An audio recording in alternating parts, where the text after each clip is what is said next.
ఈరోజు so many complaints వస్తూ ఉన్నాయి. ఫుడ్ బాగాలేదని, లేకపోతే స్విగ్గీ జొమాటోలో తీసుకున్నప్పుడు స్టైల్ ఫుడ్ సప్లై చేస్తున్నారని రాజధాని వారి మీద చాలా కాలం నుంచి కంప్లైంట్ వస్తుంది. దాని మీద మా ఫుడ్ సేఫ్టీ ఆఫీసర్స్ అందరితో కలిపి మున్సిపల్ అడ్మినిస్ట్రేషన్ వాళ్ళ కూడా కంప్లైంట్స్ వచ్చాయి, జాయింట్ రైజ్ పెట్టడం జరిగింది. మేము మా దీని ప్రకారం కిచెన్ సూట్స్ వారు అంతా ఇన్స్పెక్ట్ చేయడం జరిగింది. కొన్ని వైలేషన్స్ ఉంటే ఐడెంటిఫై చేసాం.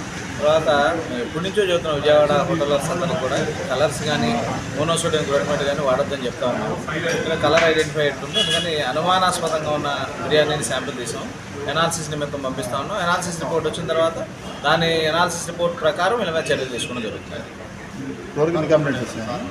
కంప్లైంట్స్ ఎన్ని వచ్చినాయి? కంప్లైంట్స్ స్విగ్గీ నుంచి, జొమాటో నుంచి ఫుడ్ బాగాలేదని స్టైల్ ఫుడ్ సప్లై చేస్తాం కంప్లైంట్స్ వస్తాం. దాని మీద ఇన్స్పెక్ట్ చేయడం జరిగింది. ఒక హోటల్ అండి, మిగతా హోటల్ అంటే రొటీన్ అండి, హోటలే కాదు, కంప్లైంట్స్ వచ్చిన ఏ హోటల్ అయినా కానీ ఇన్స్పెక్ట్ చేయడం జరుగుతుంది.